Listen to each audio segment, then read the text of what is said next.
Hello friends, welcome to my YouTube channel AV Ayurveda. इससे पहले हम आपको बता दें कि हम आज जो टॉपिक पढ़ने वाले हैं मैनेजमेंट ऑफ बर्न। इससे पहले हम बर्न का क्लासिफिकेशन पढ़ चुके हैं, बर्न के क्लिनिकल फीचर्स, बर्न की पैथोलॉजी और डिग्री ऑफ बर्न भी पढ़ा है हमने। 9 डिग्री ऑफ बर्न जो है वो भी पढ़ चुके हैं, ठीक है। तो उसका बहुत इंपॉर्टेंट रोल होता है, ये मैंने आपको पहले ही बताया कि इसमें से क्वेश्चन बनते ही बनते हैं। लॉन्ग या शॉर्ट किसी भी तरीके से 10 मार्क्स में या तो लॉन्ग में क्वेश्चन आएगा या 5 मार्क्स में इसके अंदर से क्वेश्चन आते हैं। जैसे रूल ऑफ 9 पूछ लिया जाता है कई बार, ठीक है। इस तरीके के काफ़ी सारे क्वेश्चन बन के आ सकते हैं, या फिर 4 डिग्री ऑफ बर्न बताइए, तो इस तरीके के क्वेश्चन बनते रहते हैं। आज हम जो है मैनेजमेंट ऑफ बर्न पढ़ेंगे। तो मैनेजमेंट ऑफ बर्न में इमरजेंसी मैनेजमेंट क्या होता है और जनरलाइज मैनेजमेंट क्या होता है, दोनों तरीके से पढ़ेंगे, किस तरीके से होता है, क्या क्या करा जाता है, ठीक है। तो आइए वीडियो को शुरू करते हैं और आगे बढ़ते हैं। तो सबसे पहले हम जो पढ़ने जा रहे हैं वो हमारा जो है वो है इमरजेंसी मैनेजमेंट, ठीक है। इमरजेंसी केसेस के बारे में पढ़ते हैं। इमरजेंसी केयर हम क्या करते हैं, जैसे हमारे पास अगर तुरंत कोई केस या फिर तुरंत एकदम से कोई बर्न होता है किसी को, तो हम वहाँ पर एट द टाइम क्या कर सकते हैं। तो पहली चीज़ तो ये होती है कि अगर नॉर्मली हम बात करते हैं, इमरजेंसी हमारे सामने कोई आया है, हम हॉस्पिटल में उस टाइम पे हैं, तो वहाँ पर हम क्या करते हैं, सबसे पहले तो कोई भी पेशेंट हमारे पास आता है, अब वो बर्न में से आ रहा है, ठीक है, उसको वो जला हुआ है, काफ़ी ज़्यादा जल गया है, या किसी चैम्बर या उसके अंदर था वो इंसान, तो उस टाइम उसको बर्न हो गया, तो वहाँ पर क्या होता है, उस कमरे के अंदर बहुत ज़्यादा मात्रा में कार्बन मोनोऑक्साइड बढ़ती है, और कार्बन मोनोऑक्साइड की हीमोग्लोबिन के संग एफिनिटी बहुत ज़्यादा होती है। इसलिए ये जो होते हैं दोनों मिल के कार्बोमिक्स में हीमोग्लोबिन को फॉर्म कर देते हैं, ठीक है। ये जो होता है हमारी बॉडी के लिए काफ़ी ज़्यादा हार्मफुल होता है। इसके कारण जो होता है, इसीलिए पेशेंट को इस केस में क्या होता है, एस्फेक्सिया होता है, ठीक है। एस्फेक्सिया होने का बहुत बड़ा कारण है ये, इसलिए एस्फेक्सिया होता है। और ये जो होता है डेथ होने का एक मोस्ट कॉमन कॉज है, जो कि मैंने आपको कल बताया था। Most common type of death किस वजह से होती है हमारी बर्न में, ठीक है। तो इसको रिमूव करने के लिए सबसे पहला हमारा काम क्या होता है कि जो पेशेंट है उसको एस्फिक्सिया हो रहा है, ठीक है, ऑक्सीजन सप्लाई प्रॉपरली नहीं हो पा रही है उसकी बॉडी के अंदर, तो उसमें से हम क्या लिए करते हैं, उसको 100% ऑक्सीजन पे ले जाते हैं, ठीक है। तो हम सबसे पहला काम हमारा क्या होता है, उसमें उसको 100% ऑक्सीजन पे लेके आते हैं। किसके थ्रू, एक मास्क होता है, ठीक है। कौन सा मास्क यूज़ होता है उसका नाम याद कर लीजिए, नॉन रीब्रीथिंग मास्क। ये मास्क होता है, इस मास्क को मैं आपको बताऊंगा बाद में क्या क्या होता है इसमें, कैसे होता है, ठीक है। तो ये नॉन ब्रीथिंग मास्क जो होता है ये यूज़ करते हैं और पेशेंट को 100% ऑक्सीजन पे रखते हैं उस टाइम के लिए, ठीक है। पेशेंट जब कॉन्शियस होता है, तो जब वो ब्रीथ कर पा रहा है तो ये करते हैं, और अगर वो ब्रीथ नहीं कर पा रहा है, पेशेंट अनकॉन्शियस है, तो उस टाइम पे हम उसे करेंगे एंडोट्रेकियल इंट्यूशन करते हैं, ठीक है, ट्रैकल ट्यूब में इंट्यूबेशन करने के बाद हम उसको फिर ऑक्सीजन देते हैं 100%, ताकि वो उसका जो एस्फेक्सिया के कारण डेथ होने के चांसेस हैं वो कम हो जाए। सेकंड काम हम क्या करते हैं, उसके बाद फ्लूइड में हम जानते हैं कि काफ़ी ज़्यादा फ्लूइड के लॉसेस होते हैं, फ्लूइड लॉस बहुत ज़्यादा होते हैं, तो फ्लूइड लॉस को कंपनसेट करने के लिए उस मैकेनिज्म में कहते हैं इंट्रावेनस लाइन शुरू करते हैं, ठीक है।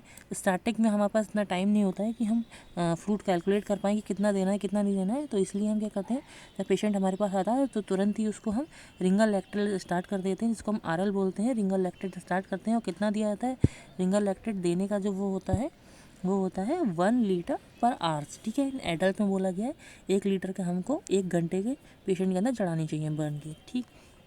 थर्ड चीज़ होती है, हम पेशेंट को ट्रांसपोर्ट कर रहे हैं, अगर लेके जा रहे हैं कहीं से कहीं तक, तो हमको ये बात का ध्यान रखना चाहिए कि बर्न पेशेंट जो होता है उसमें बहुत जल्दी हीट रिलीज़ होती है बॉडी में, ठीक है। उसकी जो बॉडी की हीट होती है काफ़ी तेज़ी से रिलीज़ हो रही होती है एनवायरनमेंट में, इसलिए हम उसको किसी भी एक क्लीन शीट में, किसी क्लीन कपड़े में उसको रैप करके लाते हैं, ताकि उसकी बॉडी भी वार्म रहे। और क्लीन क्लॉथ इसलिए यूज़ करते हैं ताकि किसी तरीके का बर्न होने के कारण वहाँ पर इन्फेक्शन होने के चांसेस ज़्यादा होते हैं, तो वहाँ पर किसी तरीके की इन्फेक्शन ना हो, इसलिए क्लीन शीट को हम यूज़ करते हैं वहाँ पर, ठीक है। Cloth and jewellery should be remove because of swelling weaken immediately. अब यहाँ पर हम जानते हैं कि कहीं भी, जहाँ मैंने बताया था पैथोफिजियोलॉजी में, जहाँ बर्न होता है, बर्न होने के कुछ समय बाद साइटोकाइन्स रिलीज होते हैं, वहाँ पर इन्फ्लामेशन, स्वेलिंग होती है, एडीमा होता है, इंट्रावेस्कुलर जो फ्लूइड होता है वो हमारे सराउंडिंग टिश्यूज़ में आ जाता है, उसके कारण एडीमा होने लगता है। तो ऐसे केस में अगर बर्न हुआ है और बर्न में आपको हाथ में हुआ है, फिंगर्स में हुआ है, और वहाँ पर आपका हाथ पूरा अगर बर्न हो चुका है, तो अगर वहाँ पर आप किसी भी तरीके का क्लॉथ पहने हुए हैं या फिर कोई भी रिंग है फिंगर्स में पड़ी हुई, तो उनको निकाल लेना चाहिए। क्योंकि क्लॉथ वगैरह जो होते हैं, बर्न अगर हुआ है तो वो हमारा जो इंजर्ड साइड होती है उसमें बहुत जल्दी जो होते हैं वो चिपक जाते हैं, ठीक है, इसलिए वहाँ से हटा देना चाहिए। और जो ज्वेलरीज वगैरह होती हैं, तो क्या होता है, वो फंस जाती हैं उस जगह पर, और ज्वेलरीज मोस्टली मेटल्स की बनी होती हैं, तो बर्न के कारण जो होता है, जब वहाँ हीट हो रही होती है तो वो हीट हो जाती है काफ़ी ज़्यादा, और हीट होने की वजह से भी क्या होता है, वो टिश्यूज़ को और ज़्यादा इंजर्ड करती हैं, ठीक है। उसके कारण क्या होता है, जो हमारी ऐसे अगर किसी फिंगर में मान के चलिए किसी एक फिंगर में हमारी रिंग, जैसे जो रिंग है वो बर्न के कारण क्या हुआ, अटक गया। ऐसे नॉर्मल है, हम मान के चलते हैं स्वेलिंग हुई, उसके कारण कहीं पर हमारी रिंग जो होती है वो फंस गई, ठीक है। तो क्या होगा, यहाँ से जो ब्लड की सप्लाई आ रही है वो ब्लड की सप्लाई प्रॉपरली आगे नहीं जा पाएगी। आगे नहीं जा पाने के कारण ये जो हमारी फिंगर होगी यहाँ पर इस्चीमिया हो जाएगा, नेक्रोसिस और गैंग्रीन होकर डैमेज होना शुरू हो जाएगा। तो इस चीज़ को बचाने के लिए सबसे पहले हम क्या करते हैं, क्योंकि ब्लड के उसके टाइम के बर्न के टाइम पे वैसे भी लो परफ्यूज़न होता है, ठीक है, ब्लड सप्लाई कम होती है। और अगर इस तरीके की चीज़ें बैंडेज वगैरह या फिर कोई चीज़ बंधी हुई होगी, रिंग वगैरह होंगी, तो क्या होगा, सप्लाई और कम हो जाएगी। तो लो परफ्यूजन के कारण नेक्रोसिस और गैंग्रीन जो होगा बहुत जल्दी होने के चांसेस होंगे, इसलिए तरीके के क्लॉथ और जो हमारी ज्वेलरीज वगैरह होते हैं उनको निकाल दिया जाता है, ठीक है। उसके बाद लास्ट पॉइंट जो है, small burn can be manage by the cool water. अब हमको कूल वाटर से समझिए कि फ्रिज या रेफ्रिजरेटर का पानी है। कूल वाटर मतलब हमारा जो टेप वाटर होता है, जो हमारी टंकी में आने वाला पानी होता है, वो उसको हम कूल वाटर बोल रहे हैं। क्योंकि हमारा फ्रिज में यूज़ होने वाला वाटर या फिर हमारी रेफ्रिजरेटर की जो आइस क्यूब वगैरह होती हैं, ये सब क्या होती है, ये भी बर्न करते हैं, तो ये यूज़ नहीं करी जाती। इसलिए कभी भी कोई आपके पास बर्न का पेशेंट आए तो most commonly ice cold water या आइस क्यूब जो होती हैं उनको कभी भी रेफ़र ना करें लगाने के लिए, क्योंकि हाई इन कैलोरीज होती हैं और ये काफ़ी ज़्यादा बर्न करती हैं। जैसे कि हम पीछे पढ़ चुके हैं, फ्रॉस्ट बाइट जो होता है हमारा हाई कोल्ड की वजह से होता है, बहुत ज़्यादा कोल्ड टेम्परेचर होने की वजह से होता है, ठीक है। तो ये हमारा इमरजेंसी केयर होता है। इसके बाद हम जो होंगे जनरलाइज केयर की तरफ बढ़ते हैं। तो ये देखिए, हाँ, मैंने आपको एक बार ये मास्क के बारे में बताया था। इस मास्क का हमने क्या नाम पढ़ा था, नॉन रीब्रीथिंग मास्क, ठीक है। नॉन रीब्रीथिंग मास्क क्या करता है, अब यहाँ पर आप ये देखेंगे इसके सराउंडिंग में ये इस तरीके से बना हुआ है, ठीक है। तो ये क्या होता है, ये स्किन पे बिल्कुल कांटेक्ट रहता है, टच हो जाता है, ठीक है। कांटेक्ट होने के कारण जो हमारी एनवायरनमेंट में जो एयर होती है, वो एयर क्या होती है, हमारी सिलेंडर से आने वाली जो ऑक्सीजन होती है उसके संग मिलती नहीं है, ठीक है। क्योंकि ये हम उस टाइम पेशेंट को 100% ऑक्सीजन देना चाहते हैं, ताकि उसका परफ्यूज़न रेट जो हो और उसके बॉडी में ऑक्सीजन की कमी ना हो, एस्फिक्सिया जल्दी से कंट्रोल कर सकें। तो इसीलिए ये साइड से इस तरीके का बनाया हुआ होता है, ताकि बाहर के एनवायरनमेंट की एयर जो होती है वो हमारे सिलेंडर के द्वारा दिए जाने वाली ऑक्सीजन के संग एक्सचेंज या इंटरचेंज ना हो। इंटरचेंज होगी तो क्या होगा, जो हमारी बॉडी में जाने वाली ऑक्सीजन लेवल है, जब आप 100% दे रहे हैं तो वो 100% मान के चलिए 25% अगर बाहर से आती है तो उसमें क्या होगा, हमारी ये जो एयर होगी वो 75% ही ऑक्सीजन रह जाएगा, जो कि बॉडी में पहुँचेगा, जो कि इनफ नहीं है एक्सपेक्सिया को ख़त्म करने के लिए इनिशियल स्टेज में, ठीक है। तो ये इसका मेन वर्क होता है। यहाँ पर नीचे दे भी रखा है, an ideal non rebreathing mask do not penetrate air from surrounding environment to inhaled, ठीक है। तो यही बताया गया है यहाँ पर, ये इसलिए यूज़ करा जाता है। आगे देखते हैं और तो अब आते हैं मैनेजमेंट ऑफ बर्न पेशेंट किस तरीके से करते हैं, कि कोई भी आपके पास बर्न पेशेंट आया उसका आप मैनेजमेंट कैसे करेंगे। तो सबसे पहली चीज़ मैंने आपको पहले ही बता दी कि सबसे मेन कॉमन चीज़ जो होती है इसमें करने वाली वो क्या होती है, कि कभी भी किसी का हाथ, या फिर हम देखते हैं कि हाउस होल्ड एक्टिविटीज़ में हमारी हाउस वाइफ जो होती हैं खाना बनाते समय या फिर कोई भी हम लोग इलेक्ट्रिसिटी का काम करते समय क्या होता है, बर्न हो जाता है किसी को।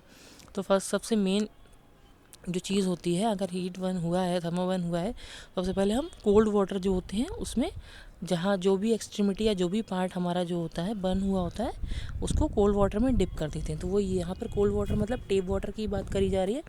तो फर्स्ट एड ने इन्होंने ये चीज़ बोली है, कोल्ड वाटर बाथ, ठीक है। कोल्ड वाटर बाथ मतलब ठंडे पानी से उस जो भी एक्सट्रीमिटी है उसको डिप कर दो, या फिर कोई एक्सट्रीमिटी ऐसी जो डिप नहीं हो सकती है तो उस पर आप ठंडा पानी पोर करें, ठीक है। The cold water bath should be given immediately, तुरंत देना चाहिए। This take away the heat. अब ये करता क्या है, जैसे हम ये जान रहे हैं, तो इसका दो काम होते हैं मेन।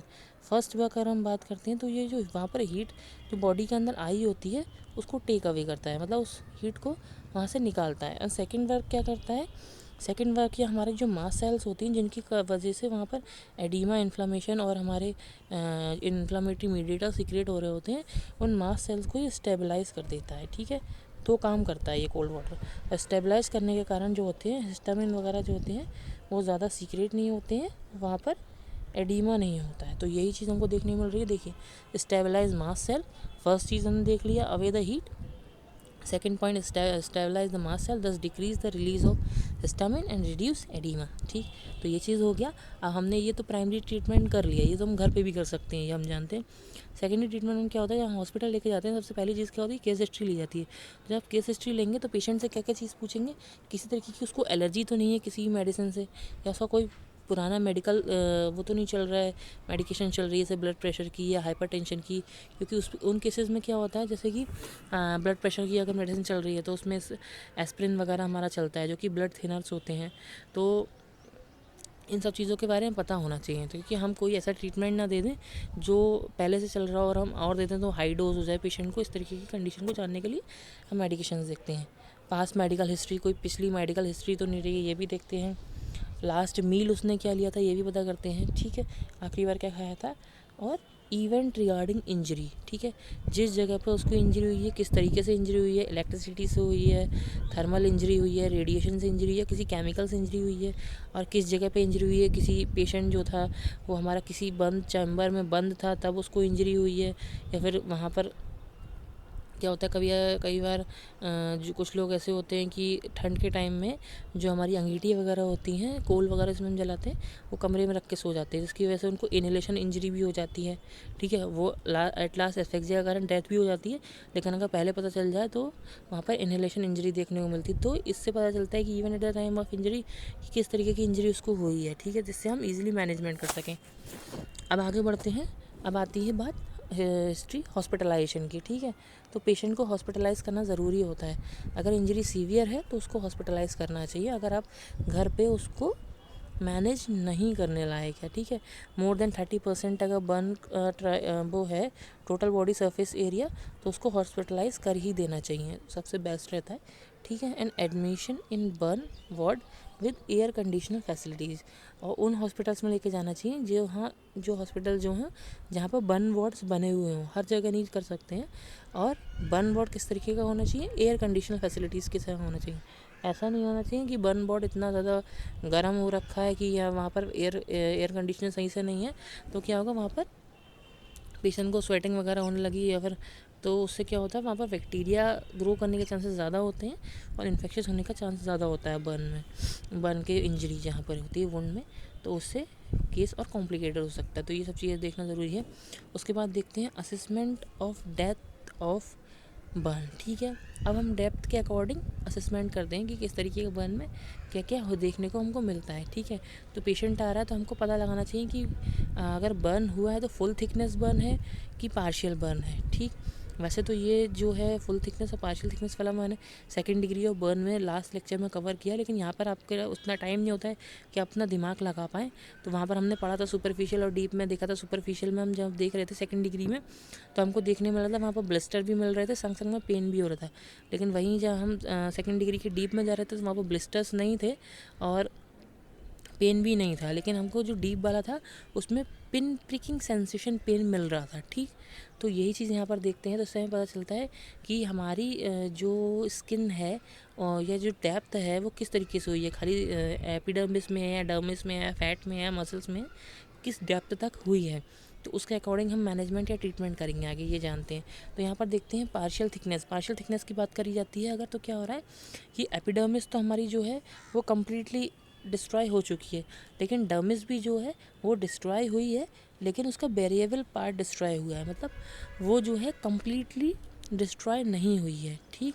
जिसके कारण क्या होता है सुपरफिशियली डिस्ट्रॉय हुआ है, पेपिलरी एरिया जो है वो डिस्ट्रॉय हुआ है डर्मिस का, जिससे क्या है पेपिलरी एरिया के नीचे जो होते हैं हमारे डर्मिस में, इसे मैं आपको एज अ डायग्राम बना के शो करता हूँ, समझने की कोशिश करिएगा। जैसे कि मान के चलिए ये हमारी ऊपर जो है एपिडर्मिस की लेयर है और ये नीचे जो है डर्मिस की लेयर है, ठीक है। अब जब बर्न हुआ तो हमारा एपिडर्मिस के साथ साथ डर्मिस की लेयर जो है वो भी बर्न हो गई, और ये जो मैं नीचे लाइनें खींच रहा हूँ ये लाइनें आप मान के चलिए ये हमारी नर्व्स एंडिंग है। जब हमारा इतना पोर्शन बर्न हुआ है यहाँ से यहाँ तक का, ठीक है, पेपिलरी पोर्शन ऑफ डर्मिस और एपिडर्मिस, तब क्या होता है जो हमारी ये नर्व्स एंडिंग्स होती हैं ये बाहर एनवायरनमेंट से एक्सपोज हो जाती हैं, और एक्सपोज होने के कारण जो होता है यहाँ पर चाहे हल्की सी हवा लगे, क्लॉथ लगे या अपना ही हाथ लग जाए, तो वहाँ पर सीवियर पेन हमको देखने के लिए मिलता है, ठीक है। तो यहाँ पर क्या होगा अगर हमको इस तरीके का देखने मिल रहा है, सीवियर पेन हो रहा है, तो हम पेन उसके अकॉर्डिंग ट्रीटमेंट करेंगे, मॉर्फिन पैथेडीन वगैरह देंगे, ठीक। बट अगर क्या होता है इन सेकंड केस अब देखते हैं कि हमारी जो बर्न हुआ है वो बर्न इतना ज़्यादा डेप्थ है कि उसने एपिडर्मिस के साथ साथ डर्मिस की भी काफ़ी ज़्यादा पोर्शन को उसने, या फिर कंप्लीट डर्मिस को थिकनेस, मतलब फुल थिकनेस ऑफ डर्मिस को उसने इन्वॉल्व कर लिया है। काफ़ी ज़्यादा डेप्थ है बर्न की। तो उस केस में क्या हो रहा है, एपिडर्मिस और डर्मिस दोनों बर्न हो रही हैं, और डर्मिस में पाई जाने वाली नर्व एंडिंग्स जो हैं वो भी बर्न हो गई हैं।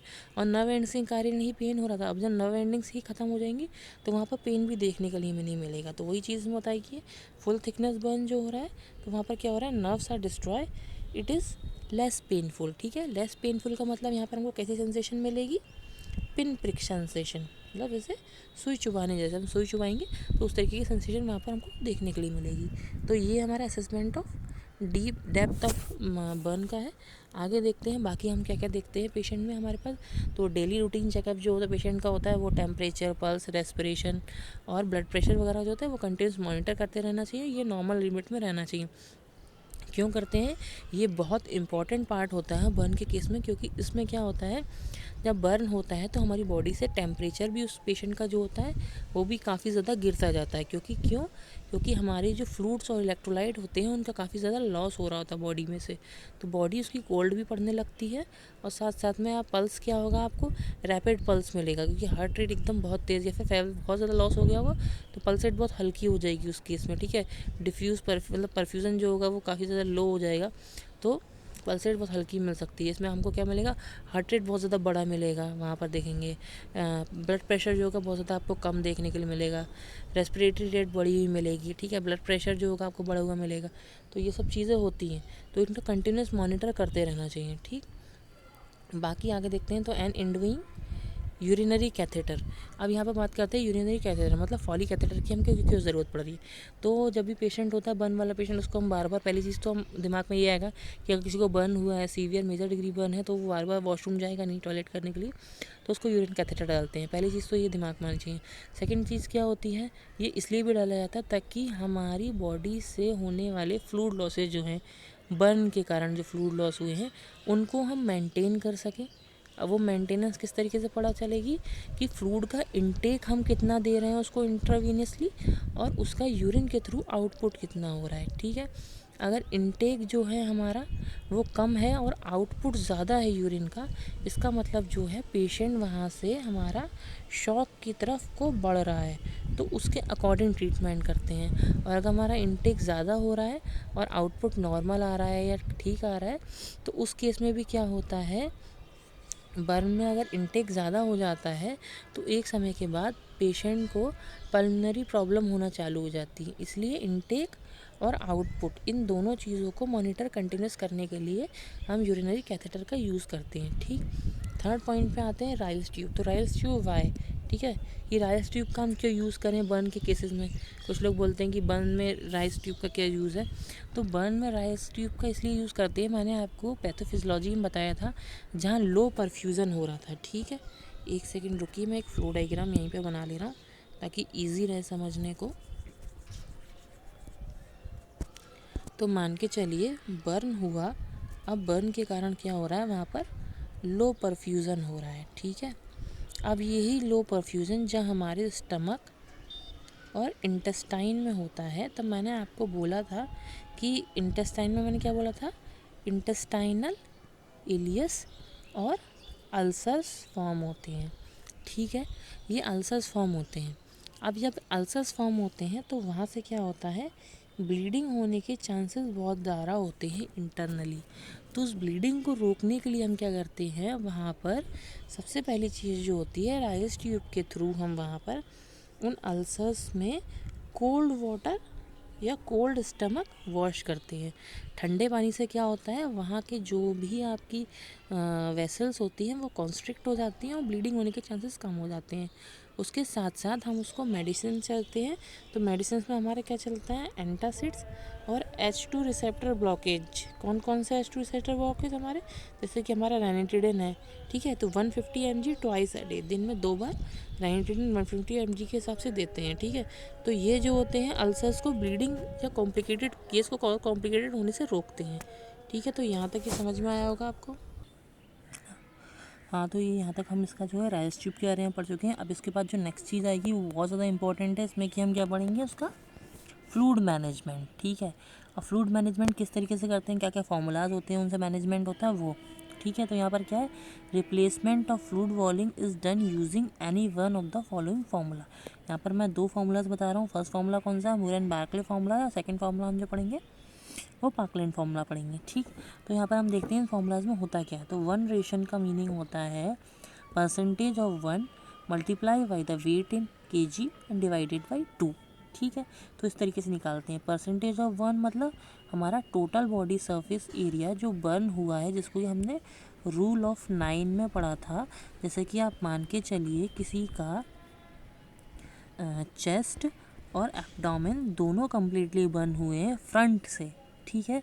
तो ये कितना होता है हमारा, पता है हमको 9 एंड 9, तो ये कितना हो गया दोनों मिला के 18%। तो यहाँ पर हम रखेंगे 18% and same as it is, अगर उसका वेट जो है 70 है तो 18 प्लस वो 18 मल्टीप्लाई बाई 70 डिवाइडेड बाई 2, और जो निकल के आएगा उसको हम बोलेंगे 1 रेशन, ठीक है। 1 रेशन का मतलब ये होता है। हम देखते हैं कि किस तरीके से दिया जाता है। तो स्टार्टिंग में जो होता है फर्स्ट 12 आवर्स जो होते हैं हमारे पेशेंट को, जब हम ट्रीट करना शुरू करते हैं तो उसमें 3 नेशंस देते हैं। जैसे कि मान के चलिए हमारा 1 रेशन जो आया है, अगर हम बात करें 1 रेशन अगर हमारा 1 लीटर आया है तो 3 रेशन हमारा कितना होगा 3 लीटर्स। तो फर्स्ट 12 आवर्स में उसको 3 लीटर्स देंगे। सेकेंड 12 आवर्स जो होंगे उसको हम उसमें 2 रेशन मतलब 2 लीटर्स, ठीक है। एंड लास्ट 1 रेशन मतलब 1 लीटर। लास्ट जो 12 आवर्स होंगे उसमें हम उसको 1 लीटर देंगे, ठीक है।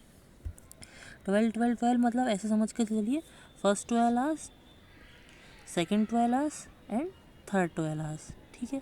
तो ये कितना हो गया टोटल मिला के, कितने टाइम तक का फ्लूइड मैनेजमेंट आपको समझ में आ गया इसमें।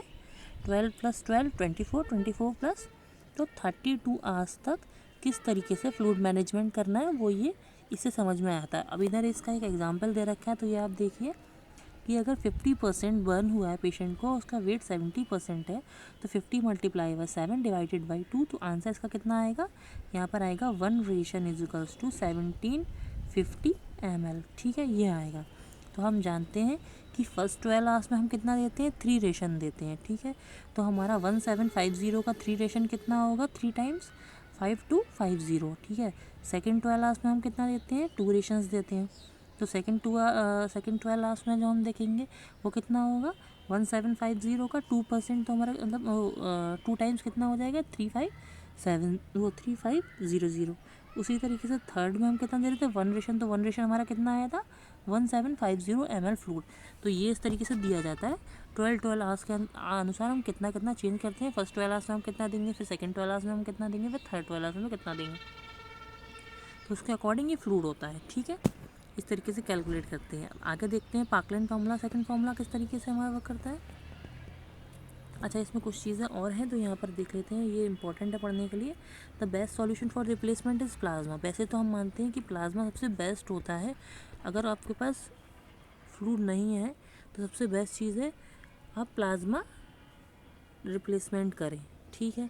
लेकिन क्या होता है प्लाज्मा रिप्लेसमेंट में काफ़ी ज़्यादा ट्रांसफ्यूज़न में जो होता है रिएक्शन के चांसेस होते हैं, इसलिए हम प्लाज्मा रिप्लेसमेंट की जगह क्रिस्टलाइट सॉल्यूशन से रिप्लेसमेंट करना ज़्यादा प्रेफर करते हैं। और क्रिस्टलाइट सॉल्यूशन हमारा क्या होता है रिंगल लैक्टेट, जो कि हमने इनिशियल में कितना पढ़ा था 1 लीटर पर आवर। जब आपके पास कोई ये जो आप इस तरीके से कैलकुलेट ना कर पाए हैं तो स्टार्टिंग में 1 लीटर पर आवर के अकॉर्डिंग चलाते हैं, ठीक है। तो यही क्रिस्टलाइट चलाते हैं हम 12 आवर्स के अकॉर्डिंग। और किस तरीके से चलाते हैं फॉर्मूला कैलकुलेट करके मैंने आपको बता दिया है, ठीक है। In any patient with burn above 12 to 20% pack cell volume given in second ration after 12 hours. मतलब यहाँ पर हम बात कर रहे हैं कि फर्स्ट 12 आवर्स जो हमारे ऐसे फर्स्ट 12 आवर्स हैं वो कंप्लीट होने के बाद सेकेंड 12 आवर्स जो हैं उनमें हम जो फ्लूइड देंगे उस फ्लूइड के साथ साथ हम क्या कर देंगे, जो हमारे पास पैक रेड सेल्स होंगी, ठीक है, उनको देंगे।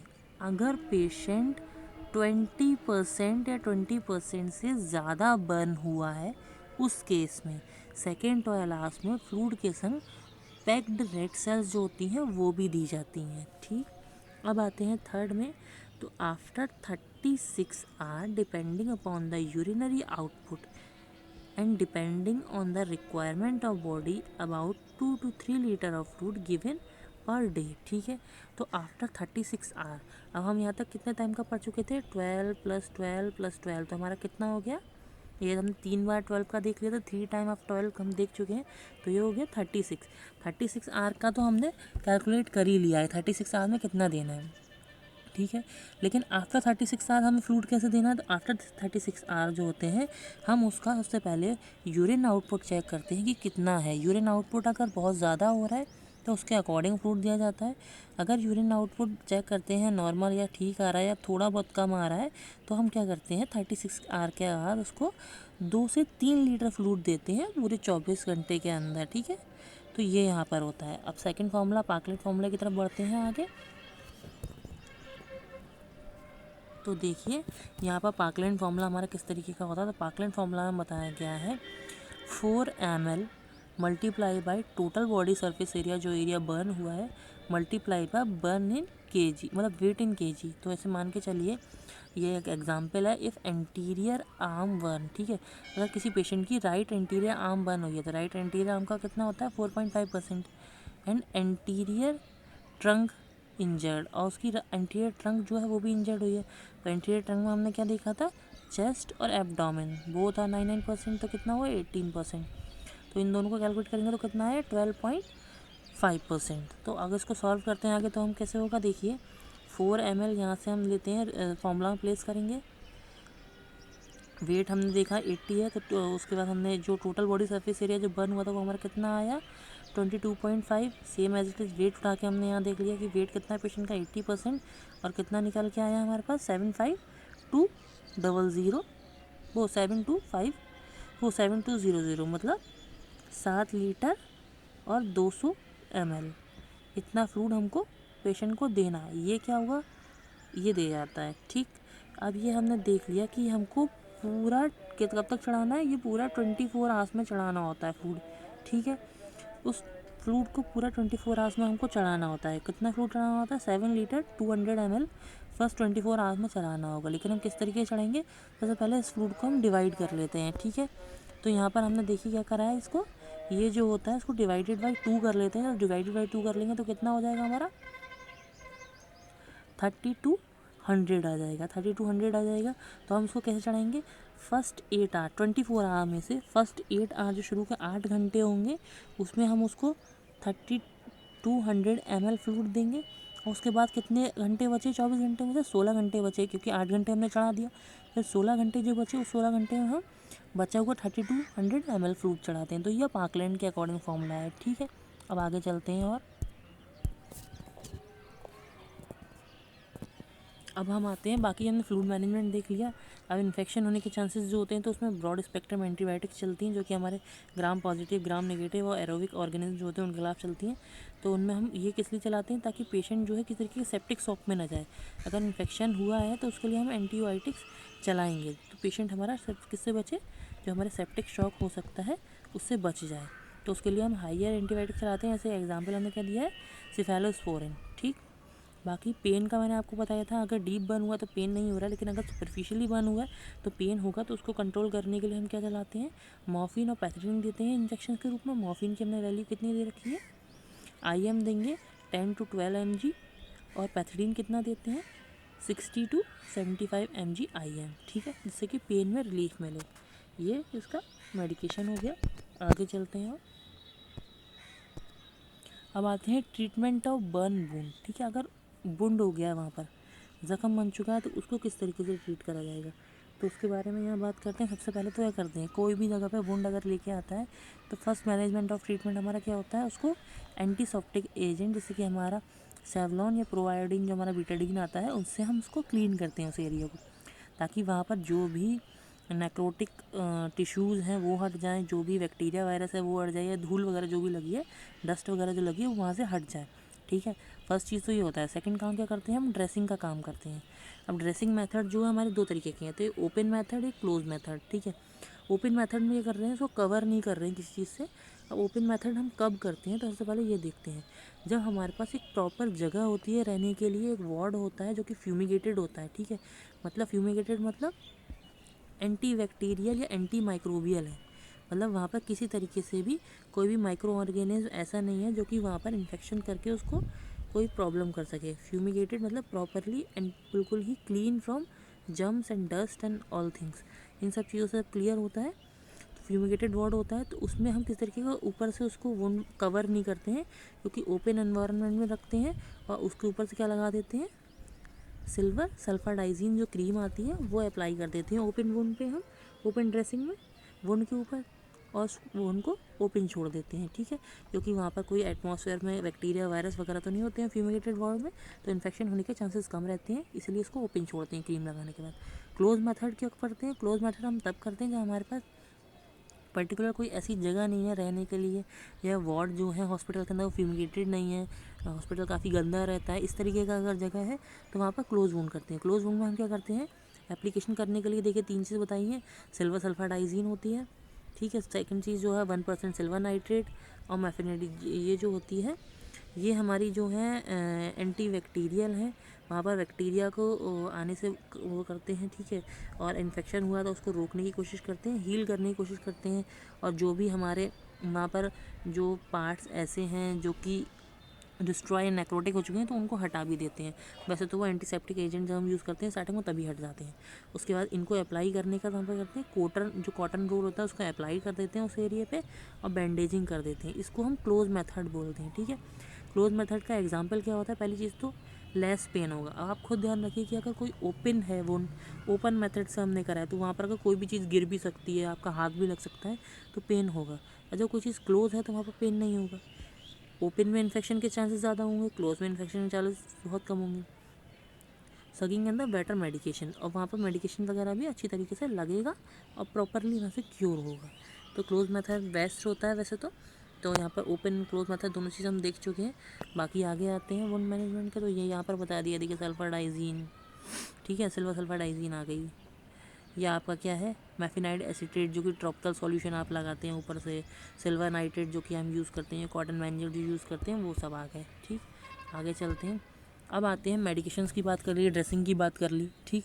अब आते हैं सर्जरी की बात, ठीक है। अगर बहुत ज़्यादा एरिया जो है वो डैमेज हो गया है, कॉन्ट्रैक्चर्स वगैरह बन सकते हैं, ऐसी प्रॉब्लम्स आ सकती हैं, तो उन केस में हम क्या करते हैं, सर्जरी रेफ़र करते हैं। सर्जरी किस तरीके की होती है, टेंजेंशियल इंसीजन। टेंजेंशियल इंसीजन का मतलब होता है कि एकदम प्रॉपर तरीके से इंसाइज करते हुए लाना किसी चीज़ को।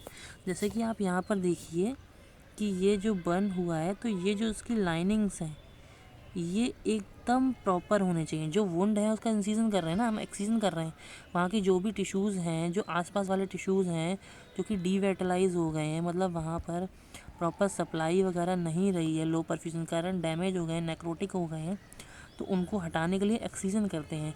एक्सीजन किस तरीके का, टेंजेंशियल एक्सीजन, मतलब उसको एकदम प्रॉपरली एक शार्प एज बनाते हुए एक्सीजन करते हुए लाते हैं, ठीक है, ताकि एकदम बिल्कुल शार्प एज हो। तो यहाँ पर आपको देखिए, यहाँ बिल्कुल आपको शार्प एज देखने को मिल रही होगी ये साइड से, इस तरीके से यहाँ पर एक्सीजन कर रहा है, इस तरीके से आपको बिल्कुल एकदम क्लीन देखने को मिलेगा, ठीक। जब एक्सीजन कर लेते हैं, एक्सीजन करने के बाद वहाँ से टिश्यूज़ हटा देते हैं। टिश्यूज़ हटाने का क्या करते हैं, हम ग्राफ्टिंग करते हैं। ग्राफ्टिंग किस तरीके से होती है, ग्राफ्टिंग करते हैं हम किसी भी बॉडी के अदर पार्ट से जो वहाँ की फ्रेश स्किन होती है उसको लेते हैं और उस जगह पर उसको लगा के यूज़ करते हैं, ठीक है। मैस एक्सपेंडेड करके पूरा बना के वहाँ पर कल्चर वगैरह करके उसको यूज़ करा जाता है। तो इसमें देखिए क्या दे रखा है, tangential excision followed by grafting is done after about 48 to 72 hours. कब करते हैं, 48 से 72 आवर्स के बाद करते हैं, in which the burn wound is excised tangentially till fresh bleed occur, ठीक है। कब तक करते हैं स्लजिंग ऑफ, कब तक ऊपर के जो टिश्यूज़ हैं उनको हटाते हैं, जब तक कि नीचे से एकदम फ्रेश ब्लड जो हो नहीं निकलने लगे। फ्रेश ब्लड निकलने का मतलब क्या है, अगर सोचिए कि आप ऊपर की जो टिश्यूज़ हैं वो हटा रहे हैं, नेक्रोटिक टिश्यूज़ हटा रहे हैं और आपने पूरे नहीं हटाए और उसके ऊपर से आपने ग्राफ्टिंग कर दी, तो अंदर क्या होगा, अंदर जो टिश्यूज़ हैं वो नेक्रोटिक टिश्यूज़ हैं थोड़े बहुत अभी भी, तो वहाँ पर और नेक्रोटिस होगी और जो आपने ऊपर से लगाई है ग्राफ्टिंग करके स्किन वो भी ख़राब हो जाएगी और इन्फेक्शन हो जाएगा। इसलिए कम्प्लीटली वहाँ से निकालते हैं तब तक हमें बिल्कुल एकदम नीचे की फ्रेश ब्लीडिंग देखने को ना मिल जाए, ठीक है, तब तक उसको निकालते हैं। This is followed by skin grafting. Skin is taken from the remaining normal area, body के किसी भी नॉर्मल एरिया से स्किन को निकालते हैं। तो ये आप दिख रहा होगा, ये आप देख रहे हैं कि यहाँ से स्किन के जो नॉर्मल एरिया है, जो स्किन है वहाँ को छुटा रहे हैं। ये आपने देखा, यहाँ ये छुटा के ले आए हैं स्किन को। And can we obtain from the skin bank, skin bank से भी स्किन मिल जाती है। A mesh expanded and cell culture में ऑल्सो भी यूज्ड, ठीक है। मैस एक्सपेंडेड और सेल कल्चर भी हम इसमें यूज़ करते हैं, मतलब सेल को ग्रो भी करा सकते हैं और मैश कल्चर जो होता है उसको भी यूज़ कर सकते हैं। यहाँ पर आपको देख रहा है, ये भी एक तरीके का क्या है, ग्राफ्टिंग ही करी गई है, ठीक है। Treatment of circumferential depth second and third degree burn, ये हमको कब ज़रूरत पड़ती है, सेकेंड और थर्ड डिग्री बर्न में इसको ज़रूरत पड़ती है, ठीक। आगे आते हैं, तो ये एडवांटेज जो होते हैं टेंजेंशियल एक्सीजन के क्या है, it prevent secondary infection and septicaemia, ठीक है। सेकेंडरी इन्फेक्शन होने से बचेगा और सेप्टिसीमिया होने से बचेगा, पहली चीज़। तो डिक्रीज़ द हॉस्पिटल स्टे, ठीक है। जब आपका पूरी तरीके से ग्राफ्टिंग हो जाएगी, स्किन चिपका दी जाएगी, तो आप वहाँ से जा सकते हैं। ये नहीं है कि आपको काफ़ी टाइम तक हॉस्पिटल में रहना पड़े। Decrease of incidence of the contractures and hypertrophy scars, ठीक है। इसकी वजह से क्या होता है कि जब कई लोग ऐसे होते हैं जो ग्राफ्टिंग वगैरह नहीं कराते हैं, तो वहाँ पर कॉन्ट्रेक्चर्स डेवलप होने के चांसेस ज़्यादा रहते हैं। या फिर अगर आप वहाँ पर नहीं हुआ है, ग्राफ्टिंग नहीं हुई है, तो वहाँ पर स्कार जो हाइपरट्रॉफिक स्कार हो जाएगा वो भी डेवलप होने के चांसेस ज़्यादा रहते हैं। और सबसे फोर्थ पार्ट जो होता है, ये ट्रीटमेंट जो होता है काफ़ी ज़्यादा कॉस्टली नहीं है, बहुत ही सस्ता हो जाता है। तो इसको आप करा सकते हैं, इजीली अच्छे से कर सकते हैं। ये मैंने आपको जो पूरा बताया है, ये मैनेजमेंट ऑफ बर्न है। यही मोस्टली पूछा जाता है कि बर्न और मैनेजमेंट ऑफ बर्न को डिस्क्राइब करिए। बीएमएस में यही पूछा जाता है 10 मार्क्स में जो क्वेश्चन बनते हैं। हालांकि मैं इसके आगे 2 वीडियोस और बनाऊंगा, इसका थर्ड और फोर्थ पार्ट, जिसमें कि हम एक में फ्लैप के बारे में डिस्कस करेंगे, एक में ग्राफ्टिंग के बारे में डिस्कस करेंगे। लेकिन ये जो होता है, ये मोस्टली में आगे वाले पार्ट जो हैं वो एमबीबीएस के क्वेश्चंस में आते हैं या आगे पीजी में पूछे जाते हैं। मैं पूरा कवर करने की कोशिश कर रहा हूँ टॉपिक को, ताकि आप पूरा समझ सकें, आपको समझ में आए। आप कहीं हॉस्पिटल में विज़िट करें या सीखने जाएं या काम करें, तो आपको सब पता होना चाहिए, ठीक है। तो यहाँ तक ये ख़त्म हो चुकी है वीडियो आज की। So thank you for watching my video and please like share and subscribe my channel. और आप कमेंट करके बता सकते हैं आपको कैसा लगा वीडियो। और अगर आप किसी और टॉपिक पे चाहते हैं कि हम वीडियो बनाएं, तो आप हमको बताइए, हम ज़रूर उस पर बनाने की कोशिश करेंगे।